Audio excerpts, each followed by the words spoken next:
iShowcase Music. I'm Scott Messina, and I'm here with a very special guest, my longtime buddy and one of the best bass players in all creation, my man, Rohan Reid. What's up, Scott? My dude. It's my guy. I'm so glad to get you here. Man, always a pleasure, man. It's been way too long. Bro, so we were sitting out the other day at a place called Jazz Plus here in Orlando, and I'm like, man, that bass player, man. I'm like, there's not too many people that have riffs like that. I'm like, so I walked in there. I hadn't seen you for a minute. Yeah. It was you up there doing your thing. Yeah, they sounded good. Yeah, thank you. It was nice, man, Thank because jazz is kind of lost, in a sense. Yeah, you know, it's making a slight comeback. Only the smooth jazz part, though, not the part that I really like to do, the fusion and but smooth jazz part is making a comeback a little bit, especially in Orlando. We got some clubs popping up. Where else are you finding it? Well, Jazz Tastings has been doing a great job over the years, and that's where I play with my band a lot. So they've been the one that's been consistently pushing the local acts and local jazz acts, which is very good. That fusion's insane. I mean, I think it's some of the most complicated progressions, complicated chords, complicated soloing, and it's, everybody wants to hear that 1-4-5 or that, just that 4/4. Yeah. And you guys are getting into some time signatures that are just. What's the hardest time signature you've ever played that you can think of? 13 goes switch from 7 to 6. The hell you just said? No, I'm joking. Yeah. Theory 13 switch to 7 to 6. Yeah, from from going from 7 to 6, 7 to 6. Yeah, it's fun. Dang, man. It's fun, but it's not for the weak of heart. How would you ever do that? Like, seriously, how would you ever do that with a metronome? You can set a metronome to that. I think especially with the computer age, yeah, you can. Man, that's crazy. Yeah. With Pro Tools, you can do all that tricks. You can go from 7 to 6, 7 to 6. Yeah, you can do it though. You have all type of time signature now. You can. But now with the way you play, you can actually take your bass and turn it into a violin, turn it into a flute. You can play every instrument just like I can as a keyboardist.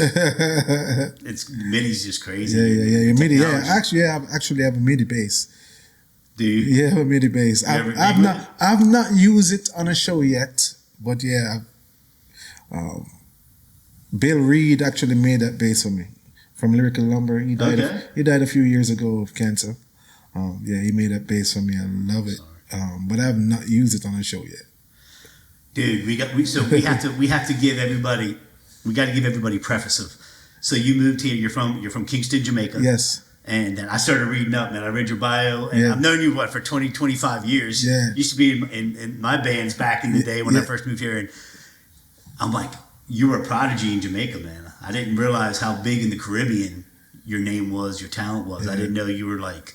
I always knew you were good. You were always my buddy. But now that I'm starting to dive into it, I'm like, damn, man. Yeah. So tell the viewers a little bit about your background. Yeah, well, actually,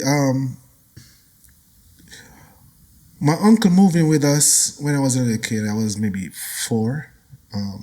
So my dad started teaching him the bass when I was 5. And I tell my dad, I want to play. And my uncle started playing one of the most popular gospel bands in Jamaica. And my dad said, okay, when you reach 6, I'll teach you. On my 6th birthday, my dad taught me the G scale, the Do, Re, Mi, Fa, Sol. That's what he said. He didn't call it the major scale. He said, I'm going to teach you Do, Re, Mi, Fa, Sol, La, Ti, Do. Mm-hmm. That's what he told me. There you go. And he taught me that 3 chords, G, C, and D. And that was it. That's what he thought it was. 2 weeks after that, he came home and heard me playing bass lines off the radio, every bass line off the radio. He's like, no, you're not playing those songs. You come into church to play with me. And I started playing at church at 6. That's where I started, yes. And then I started hanging out with my uncle and my uncle musician friends. And then I became actually popular at 8. I started getting popular in Jamaica because I used to do a street meeting. The pastor Bill decided that he wants some attraction to build his church. So he put me on the streets to play as an 8-year-old with a bass. and I drew a lot of crowd. And he actually built his church population out of using me as a prop. Wow. As a bass player. Is that church still around? Yeah. It's still around doing well. You got a lot of family still down there? His sons are pastors of the church, and we grew up together. Wow. We grew up together. I actually started playing in his band. And he and my dad work at the same place, so we were good friends. He died, and my dad died. But oh man, I'm sorry. Yeah. But that church is still around. Losing a parent has to be the worst. Yeah. It is. God bless our fathers. Yeah. For real. Yeah. Then we become the old cats now. It's like, come on, man. Yeah, man. But and memories there. You smile when you talk about him. You smile when you talk about how you started when you were 6 years old and playing for the church. And just great childhood memories. That's amazing. Yeah. That's amazing. Yeah. So I know you progressed. Obviously, came to America. Yeah. And I started seeing. I know one of your big. I'm going to jump way ahead. Your biggest tour I know recently was Yandel. Wiseman and Yandel. Yeah, Winston and Yandel, right? Yeah. How do you pronounce it? Winston. Winston. Yeah. But you knew him. You knew Yandel back before. So when Yandel and Winston separated, I think it was 2013. I think it was. Yeah. A friend of mine, Tito, who is still Yandel's studio engineer, called me to play bass for them. And I was on the road with the original Wailers, and I did accept. And I started playing with them, and I eventually became Yandel musical director. And I played with them for 9 years. When I went back with Winston, I was his bass player. So I did Winston and Yandel for like the last 3 years, and then they were split back up. I decided, I've been touring since I'm 11. Hopefully you saved some money, because that's a good gig. Yeah, well, it's the music life is different. So I know. It's different, but I know all too well. I have the luxury of playing with other people. Like I still play with Wycliffe John when he's not out with Fuji. So and I still do my thing with original Wailers from time to time if they need me. But I'm having a blast now, producing. Get to play my music with my band as much as I can. Love that. And that's really my passion right now, to play what I love, and to play, not just to go on the road and play to earn anymore. Just do stuff that I'm passionate about, and that's where I'm at, and that's what I want to do. Yeah, man. You earned that. Yeah. You earned that. You've been playing since you were 6 years old at church. Church wanted you to play this and that. Yeah. Then you come in, you go on tour, you tour your whole life. Yeah, but I know you were at the theme parks doing your thing there, and all these other bands. But I tell you this, that was my school, because at 10 I joined this group. My uncle got too busy, so I took his place in a group called the Grace Drillers. And in the Grace Drillers, the lead guitar player might be the most talented guitarist I've ever seen. Just pure talent. That coming from you. Yes. And I tell him I want to play bass like how he plays guitar. And nobody knew that I was learning the stuff that he was playing. And so he couldn't make a show. And there's one country and western song that we play that they wouldn't think an 11-year-old kid could play it. And I played it on that show, and the leader was like, actually, he ended up putting me on guitar for 5 years. Wow. So, and he was a jazz guitar player. So that was my school. Being surrounded around. Yes. Uber talented. Yes. And then other people took me under their wings, like Marjorie Wiley. She took me under her wings and said, okay, I'm going to teach you jazz standards. I'm going to, so that church took me to another level outside of the church. Mm-hmm. You see what I mean? Because Jamaica is so small that if you're around greatness, they keep pushing you. They're not selfish people. But it's easy to get around greatness because we're so small. You see what I mean? The great guys are touchable. Not like US, the great guy might be in Texas. Yeah. Bob Marley was relatable to everyone. Right. Exactly. What is he? He's 19%. His royalties and what he donated before he passed, he's still 19% of the Jamaican Yes. Jamaican economy. And still outselling every other reggae artist. His sons, oh man, his grandson. Skip? Yeah. What's that song? I don't want to sabotage the title of the song. But let me love you. Da, da, da, da, da, da, da. Slow down. That's him or that's the other one? Yeah, I think that's him. I'm thinking of Lauryn Hill's son. That's Lauryn Hill's son, yeah. Lauryn Hill's son. Slow down. Da, da, da, da. I think he sang that one. Oh my goodness, man. He's got it. Yeah. He's got it. And then one of the other kids, man. I mean, you got Ziggy still doing his thing. Yeah, Junior Gong. Junior Gong is still doing his thing. Steven is still doing his thing. You make me laugh, man. I remember I remember how mad, and I know you love the instrument, the guitar, so let me preface it. But you used to get so mad when I begged you to play guitar because we had no guitar. But guitar player would always call in or whatever. But funny enough, you killed it. No, the thing is, I used to hate playing guitar. This was early 2000. This was 2001. Yeah, I used to hate playing guitar. I know, you told me. That's what I'm laughing about. Yeah, but the old I got, and I think what happened, I started playing with some real good bass players, so I felt comfortable playing guitar. I used to hate playing guitar a lot of times because a lot of times I play guitar is the bass players sometimes weren't, but So you're sitting there playing guitar, which you're phenomenal at. Right. And then you're hearing the bass player and you're being overcritical. That's how I would be with the keyboard player. First that's the if instrument. The bass player's not in the pocket. Yeah, first instrument. That's the instrument I'm passionate about. That's the one you're best at. Right, I'm passionate about it. Right. So that's the instrument I want to play. So first, I have a friend who is the same like me. Rohan, he's the same like me. He's a killer guitar player.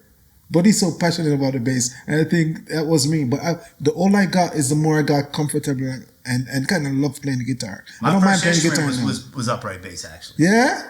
3rd grade, man. My dad had to build me a box this big because my short ass wasn't tall enough. I had one of the little 3/4. Yeah. And I played. That was my first. I couldn't play it now. Yeah. I couldn't play it now. That's a different instrument too. I love it though. I've heard you play upright. Yeah, I've played upright. That's a rarity. If you ever see or can find any video of Rohan playing upright bass, send it to me. Yeah, I think the only person I actually played I think I did a gig with Sonny Paxson on upright.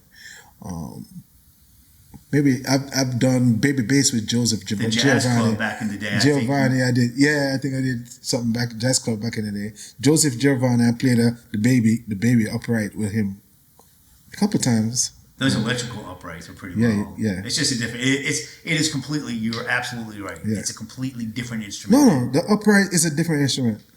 one of my favorite upright players, and I know you know him, Bobby Brennan. Bobby Brennan. Oh yeah. Give me a shout out, Bobby. I'm gonna give you a shout out. Killer. Talking about, oh my gosh, man. He's been on the road with Cirque. Him and Eddie Wawa. He's been on the road with Cirque. Yeah. I'm like, dude, are you ever just gonna take a breath? And he's like, he loves what he does. And he's just upright every night. Upright. He's the best, one of the best I've ever. No, he's beast. You're the best electric bass player I've ever used or known. Yeah. Guitar players, man, you would think, like, especially because I relaunched iShowcase Music out of Nashville, and so I got a lot of musicians up there that are really just loving what we got going on, and man, everybody plays guitar, and they're good. Yeah, they're really good up there. Them boys can play up there, man. And tone, everything, tone, execution, everything about their beast. Oh, they are just, and they'll. I was telling somebody else, they'll come off tour, and they'll just play.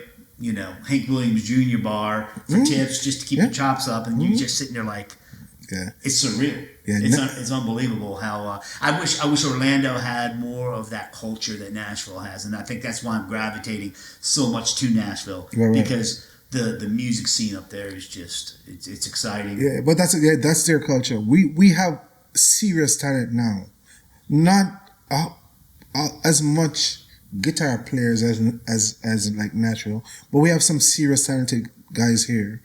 But the culture is different. But the culture is not the same. Yeah, it's not the same. Like Nashville and Memphis. Like Memphis, I'm walking on the street of Memphis. I've seen this drunken guy with an old beat up amp, but everything sound amazing.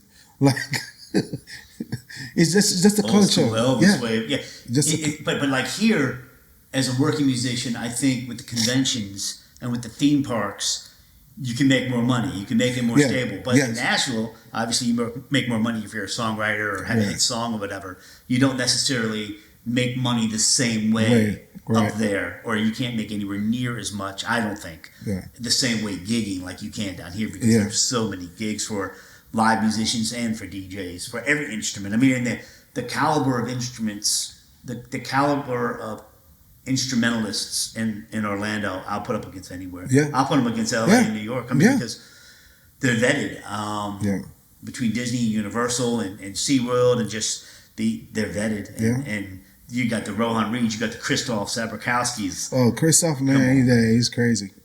Come on, man. I won't even play. You heard me playing earlier. I won't even play in front of him. And he loves how I play, and I'm like, nope. I'm like, I'm not stupid, man. I'm like, but I think, and you brought this from Jamaica. Sometimes, he's from Poland. And some musicians are so technically advanced. And he's so good. He's gotten so much better with getting in the pocket and that American sugar. You know what I'm saying? Which, or actually call it Jamaican sugar, man, because y'all are grooving down there.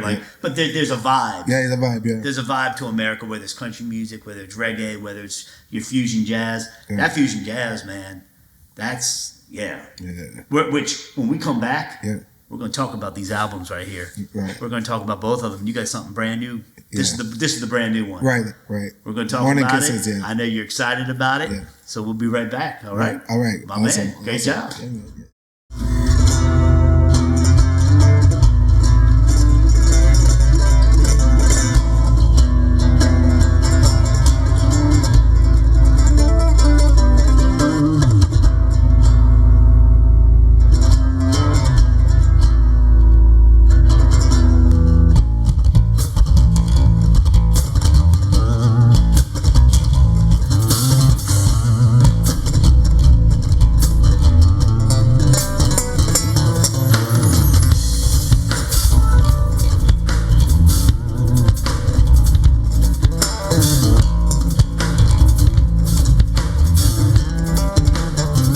So, you found that time signature from the last segment. Oh yeah. Go ahead. Show me. With these you can. Take everybody to school, Rohan Reid style. No, with these you can pull up any time signature and practice with it. So, where was it? So you were saying 7/6? Well, this is just 13. So what I'm saying, with 13 you can divide it into 7 and 6. So you go 1, 2, 3, 4, 5, 6, 7. 1, 2, 3, 4, 5, 6. 1, 2, 3, 4, 5, 6, and so forth. Right? So how would the bass line sound on top of that? Okay. Doom, doom, doom, doom, doom, doom, doom, doom, doom, doom, doom, doom. It's so that you divide that 7 and the 6. Or some people do 3, 3, 3, and then 4. So it's just about subdivisions, and drummers are amazing at it. Drummers are so amazing at you got your bass in your car. Yeah, it's in my car somewhere. Come on, man. Wants Rohan to get this bass out of his car, man. I was only going to ask you to solo, but now we have to talk about this brand new album. Yeah. I just heard the title track, which is Morning Kisses right here. Boom. As you can see behind me, Morning Kisses. How did you get that title, man? So, while I was creating my album, there are a few people that I go to on almost every album for songs to write to. And normally, I'll get a track and write. I don't like nobody writing melodies for me. I write my own melody. So I went to David Grant and Derek Harving, and they sent me a track, and he sent a melody, And normally they know that I don't like to write to nobody melody. I just like to, but the melody I sang was banging. It was banging. So all I basically had to write is the bridge and another section on it. And I listened to the track. Yeah, this track give me a little early morning, waking up, hugging your girl in the sunset on the balcony, that type of vibe, you know. So I just named the song "Morning Kisses." So you got to explain to the viewers and listeners that when you say melody, man, you're playing your bass is playing the melody. Is playing the melody. Yeah. You are the lead singer. Yes, I'm. And the you singer. Ain't even singing. Yeah. Or are you singing on this? Singing vocally, or no, this song. Your bass is just the voice. Yeah, the bass it's like a sax player. The bass is singing. Yeah, it's like Kenny G or somebody playing.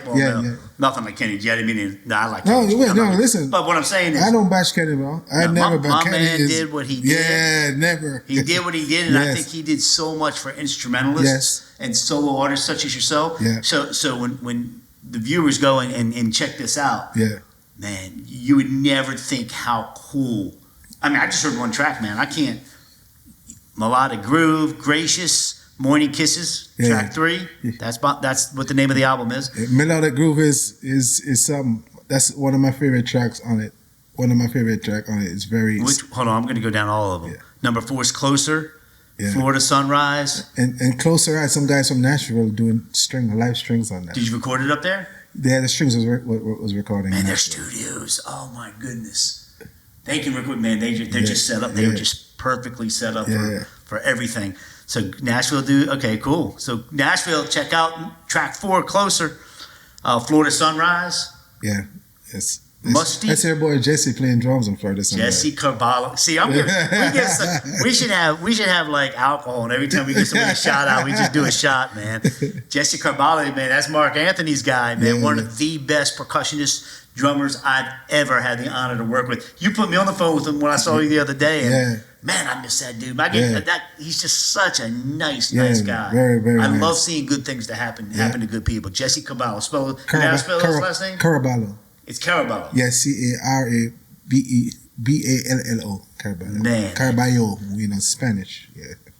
Yeah, I don't speak Spanish, but I should probably know that, right? Yeah.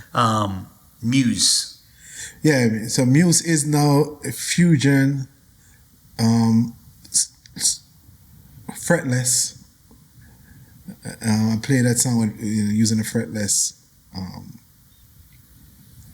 That's really a different vibe because obviously you no pun intended, but you don't get any fret noise. Right. It's your string. It's your string slide. Your string noise. Yeah. But I mean that can be cleaned up so easily in post. Yeah. Got to get through it. Yeah, that's a vocal song. So that's featuring Rod Wilson on vocals. That's one of my longtime friends too. Like he does writing on almost every project I do. Wow. Yeah. That's your guy. Yeah. Booster. Yeah, so Booster is definitely a smooth jazz song. It was a nice little filler. And Whitehall Jam. Oh, that's fusion, but that's dancehall fused with smooth jazz. So that's a dancehall rhythm and killer horns section done by Kyle Schroeder and a killer from Tampa, like Beast. He's Beast. Dude, I can't wait to hear this album. And me doing some bass work and from piccolo to slap bass, I think, on that one. So how in a paragraph or so, how would you perfectly describe what this album is collectively? Well, this album is, I'd say, is very melodic. Rhythmic, but very melodic, and sophisticated melodies. I'd expect nothing less. Which who you are. Which is an issue from smooth jazz radio. They like it on this simpler side, but You know what it's not an issue for? Yeah. iShowcase music. No. And you know what it's not an issue for? Streaming. Right. Spotify. Right. Because it's on Apple Music, it's on Spotify, it's on Amazon. You got it everywhere now, right? Everywhere yeah, you can find it's everywhere. music. It's everywhere. So I think that people who don't think outside of the box and don't think of, broaden their horizons. Yeah. That's their loss. And the thing is, I always want to show what I'm about, and it's me. I come from so many different places because of my training. Mm-hmm. Moving to the US, I was playing in an African band. I was playing in an American band. So I learned so much over the years. So my knowledge is wide, rhythmically and melodically. So I always, it's not something I forced to show. It's a part of me now. It's who you are. Yeah. I've said that. Yeah. So it's who you are. Yeah. I mean, you're one of the most, just like, you're one of the most complex players, but you do it effortlessly. Think about that. I mean, because there's a lot of people that'll sound good on a CD. Yeah. But you get them as a studio musician, they're not as precise. They're great on stage, sound great, but when you get them in the studio, you're just as good on both. Right. Well, and that's a rarity. Thank you. And I think because where I'm from, I'm a bass player first. And because you have bass players that are lead bass players only. Mm-hmm. Because of my upbringing first, jazz wasn't my first thing. My first thing was gospel and reggae. Mm-hmm. So that taught me the discipline to when you go in the studio, it's a different type of concept you have from when you're out there playing a jazz fusion. When you see me with the original Wailers, you're going to see a different person. When you see me with Winston and Yandel, you're going to see a different person. But when you see me playing fusion, you might be surprised because I can actually go.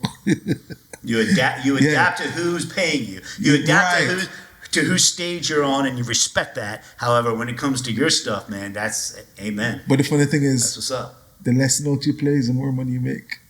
Say it again? The less notes you play, the more money you make. Oh my God. Think about it. No, I got the Who best pays story. more than country and western? Who pays better than country western? No. Nobody.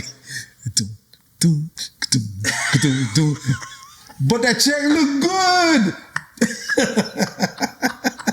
I got the best story. I hope I didn't tell this on another episode. I might have. Bro, so we'll just call him Ben. I was brought up, one of my first artists was that I worked with was Genuine. Yeah. But Ben used to be James Brown, one of James Brown's guitarists and music directors. It was between him and another guy to get that job. And the one dude went in there. This is going to come full circle to what you were just saying. Yeah. The one dude goes in there and just shreds, bro. Right? And this Ben goes in there and just in the pocket. Who do you think got the job? Definitely the guy in the pocket. In the pocket. Yeah. A team player. Yeah, a team player. Now, yeah. I don't know if James paid him, but I know he was with him for a while and for a long time. And I always learned that lesson from him telling me that story, that less is more. They do it even I'm not talking about when you're soloing and right. I'm not talking about, you know what, and I'm going to go squirrel on you. I'm talking about in general, less is more. Yeah. But I want to get back to the 32 measure solos, man. The old, think about, let's go squirrel and think rock right now. Yeah. The old, how Led Zeppelin used to just have those 32 minute rock solos. Just, Bob used to throw some into, if you listen to some of his obscure stuff, not the stuff on the Legends, the best of, that went commercial, man, there was always this room for the instrumentation to breathe. Right. I would love for musicians to get back to that, and for recordings to get back to that. Yeah. And I think your album, we haven't even talked about your album before this one, because this was the newest hot off the press one, right?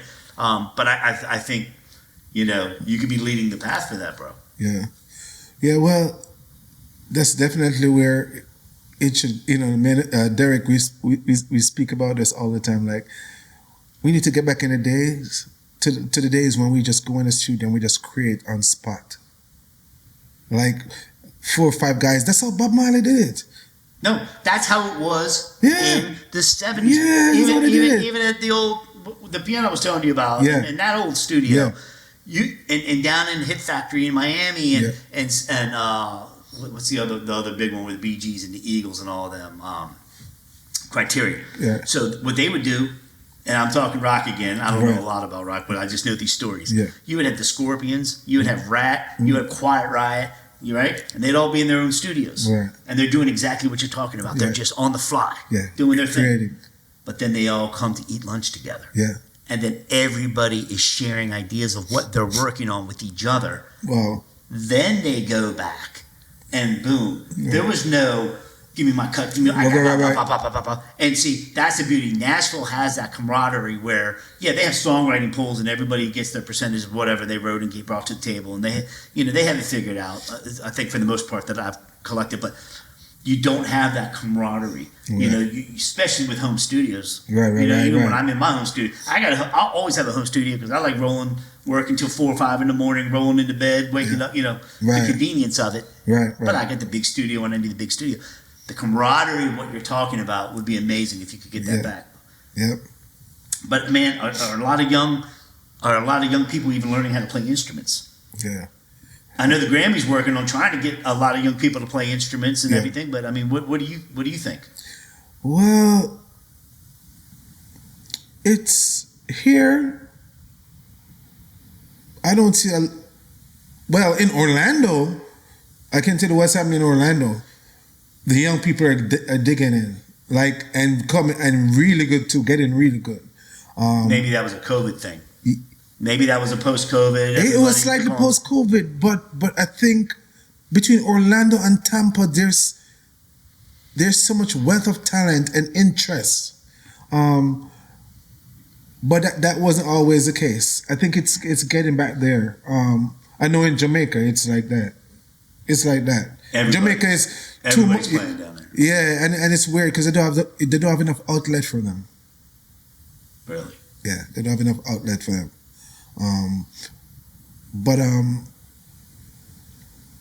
I see that happening here now, but the camaraderie not there. What about Puerto Rico?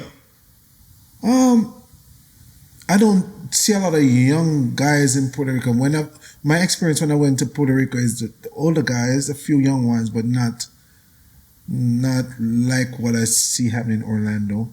And look at Atlanta. Yeah. Man. Look at ATL. Yes. Just exploded. Yes. I mean, from Orlando right to ATL, right to Nashville and Memphis. Atlanta is. I mean, that's your path now. It used to be. Yeah. And I haven't really heard. I haven't heard anybody come out of New York City since Lady Gaga. I don't know what's going on with New York City. Yeah. LA. They've had their own battles and everything, but wonderful musicians out there. You got Berkeley out there. You got, and a lot of people move to LA too because that's a place to be if you want to be on tours and you want to be, It's a great lifestyle until it's not. Yes. Fair enough? Yes, perfect way to put it. I'm going to repeat that. But you know where? You know where is putting on musicians like ridiculously? Where? Brazil. Oh my God. Oh my goodness. It's crazy. Oh my goodness. Brazil, I would think Colombia, Argentina, all those. Yeah, but what I think helped is what we didn't have. We didn't have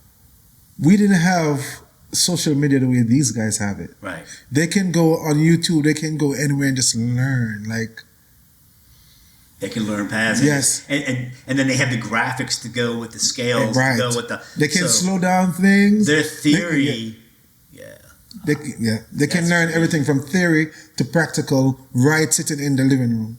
So how do you think, this is a great question, and I think you're one of the first ones I've asked.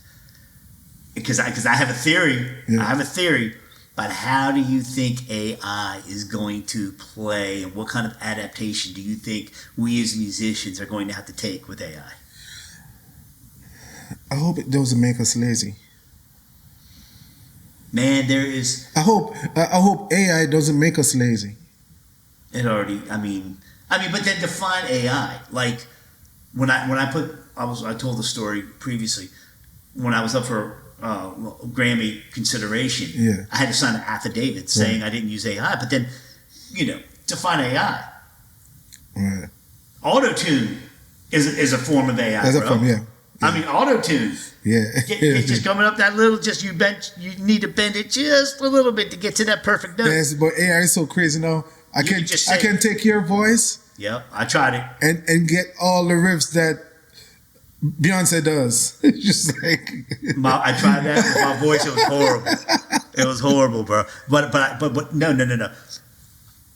I don't know what it's called, man. I don't even want to give him a shout out, but I think it's like Sonu, SONU or something like that. Yeah. You literally type in, all right, I want a woman who sounds like Aretha Franklin, but I want the drums and the rhythm section to sound like something Ray Charles would perform in 1968.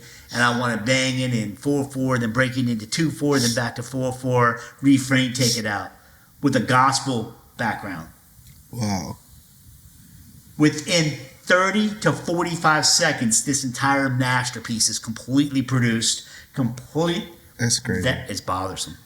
It bothered me, man. I'm like, I spent my whole life learning what I do. It's so it's a step above being lazy. But they have put laws into effect to where it's very difficult, if not possible. You can't really copyright AI. Okay. I mean, that's how it is right now. Right now.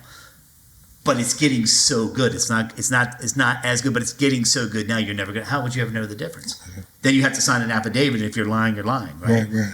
But man, when I heard that, and then I want a country song, and whatever, 3-4 time making a waltz, Johnny Cash style, and they got a vocalist that sounds just like Johnny Cash that comes in, and then I got some friends, I'm not gonna mention their names. They've taken Justin Bieber, Beyonce, and Taylor Swift and made them those three voices. They've taken them and made them their background vocals.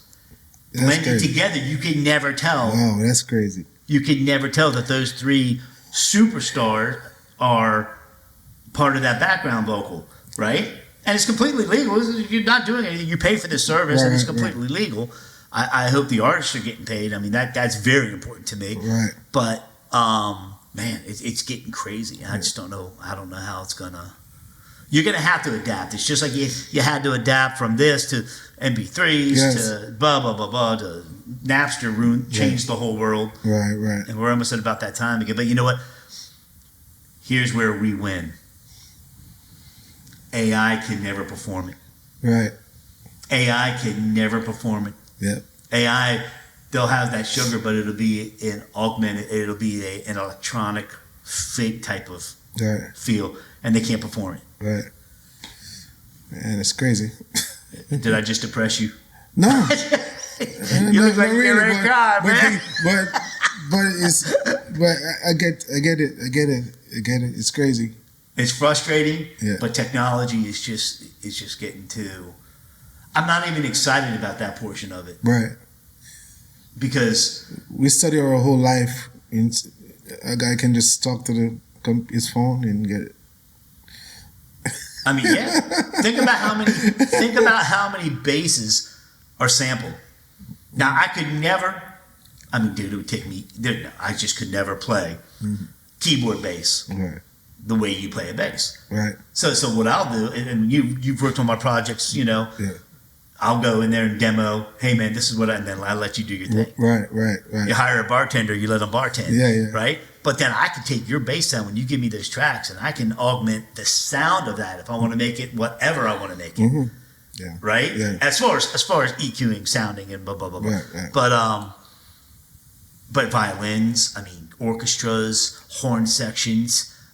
They're coming close on the samples. Yeah, we felt that way when the samples started. Yeah, the sample's coming close, but still, certain riffs, certain things with a horn, it's you'd have to sample the whole phrase to get it. You know, it's still not quite there. Sampling. Yeah. The keyboard behind you. We were just talking about the Triton Pro X. Yeah. So what is that? 20-year-old. That's at least 25-year-old keyboard now. Yeah. 20-year-old keyboard. Yeah. So those samples on that are like 530 kilobytes. Wow. My samples now with Native Instruments 14. Shout out to Native Instruments. What you think? Maybe twice or three times now? I'll get a 5 5 gig. times? 5 gig. 5 gig? 3 gig. Wow. It'll take a second for it to load up. Most of them are around 1 or 2. Right. But some of these samples with these orchestras, man, they're just so involved. Right. And then you can go into them and like the woodwind instruments, you can. How much breath do you want? How much humanizing do you want? How much? Now is that AI? So one of my songs, right? Which one? It was on this. It was a single. This one? No, it wasn't. It's not on none of these. But when Derek sent me back the keyboards, you can actually hear the pedal on the piano. Yeah. It's like you hear the pedal press. The resonate. You have a resonate button on the pedal. I'm just like, what? Whether it's a grand piano, an upright, the Gentleman, beautiful piano. They got Alicia Keys has her own sound on Native Instruments, man, and it's really nice, smooth. I use that one. But then they take it to another level, and Chick Corea. I mean, they'll do riffs. Mm. So you don't even have to play the piano. You press one button. Yeah. It works good on some of my guitar background, starlight sound effects I want to do. All right. Yeah. So how much have you gotten into Atmos? Dolby Atmos. I use that every now and then at a friend's studio, but I don't use it. Are there any tracks on this that you would want to do Atmos on? Think about that. I have to think about it. Alicia Keys actually I think was the first album to actually do that. Yeah. But went to a friend's studio down in Nashville. I thought you were talking about Atmosphere. I'm talking about Dolby Atmos. The way you mix. You mix. Oh no, never. I'm talking about like a 12.2, 10.1. I mean, it's insane. Wow, I gotta check. You got stuff coming out of surround. Oh my, no, it's beyond surround. I mean, I can do 7.1, 7.2 in my studio, but I'm talking now. You're talking 16. Wow. I'll give her a shout out. My friend Justine Blazer. Well, Eric Schilling, who's my mentor, that's my dude. He's been taking his gig and just mixing Atmos everywhere. He'll go there to them, right? Bring his computer and what he needs, and just. But my friend Justine Blazer in Nashville has an Atmos studio. She got it right, man. I stood there, and I was just like, "You're hearing things," and I'm like, "Okay, so you think about not this, but you think about a compressed MP3, right? Versus this Dolby Atmos, man, where you got 16 different things coming at you. It is really an experience. It's a audible experience. I'm telling you, man. So what I'm saying is, when you get the chance to really get into a studio, that's properly. I mean, the speakers, from what I've learned, are to the millimeter. Have to be positioned to the millimeter of where they go. But when you get to that experience, you're going to say, "Oh yeah," because all you got to do is take one of your stereo tracks and then all of a sudden add to it the Atmos stuff. Right. It's not reinventing the wheel; it's just adding to it and making it fatter. Yeah, right. But there seems to be a market for it, or else how come it would be as big as it's becoming? Right. It's so new though. Yeah, it's brand new. All right, so 2 albums, Morning Kisses, Watch Me Now. Yeah. What about this one? What's the difference between the two? The difference between the two is, I would say, Watch Me Now might be a more versatile blend from R&B, reggae, smooth jazz, fusion, where this is more and funk, where this is more a touch of smooth jazz and between smooth jazz fusion. Gotcha. Yeah. Can't wait to hear it, man. Yeah. Well, I appreciate your time, bro. And not crazy jazz fusion. Just don't scare people off. And make it crazy. I know. I already heard one of the songs. There's a little crazy jazz fusion in there. A little That's crazy. not going to scare people off because if the jazz radio stations, which are far and few between, aren't going to play it, isn't there a jazz fusion station on XM, Sirius XM? Yeah. See, that's where we need to push this. Yeah. Thing. So, like I learned from a big mentor of mine, Najee, because he's a jazzer. Yeah. But he's big in smooth jazz. He's big in smooth jazz. So the thing is, I always have a radio single from each album that I can play in smooth jazz. Yeah.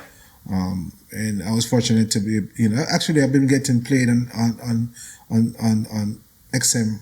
Shout out to XM. They have done me well over the years since 2007, since my first project. I'm fortunate to be on their show still. Oh, that's awesome. Over the years. So you already got the in. Yeah, it's still a tough job because it's so saturated. It's saturated now. So saturated. Yeah, it's so saturated. Smooth jazz is so saturated now. I got some tracks on Muzak. Yeah. Remember Muzak? Yeah. Somebody said they heard one of my tracks coming down an escalator in a Sheraton in Germany. One of my solo piano tracks. I was like, oh, that's cool. Yeah. That's cool. Yeah. But nah, man, I wish you the best on these albums for real. And thank you, man. Can't wait to hear it. And I'll have you back, man. Love to have you back. Yes, for sure. And go and stream, but download. Download is very important to us. You got a plug, man? I heard you want to plug something. I got a plug. So we're doing the Wayman Tisdale tribute show, July 27th. William Tisdale? Wayman Tisdale. Wayman Tisdale. You know Wayman Tisdale? I know. He's an ex-basketball player. Yeah. Who became the #1 selling smooth jazz bass player. I didn't know. No, I did not know that. Yes. Oh, wow. He died. I think he had leukemia or something like that. Oh, I'm sorry, man. So we're doing a tribute show, and it's featuring the amazing Levon Rushing on bass and myself on bass. We have 2 bass players, and we're gonna have fun that night. So that's awesome.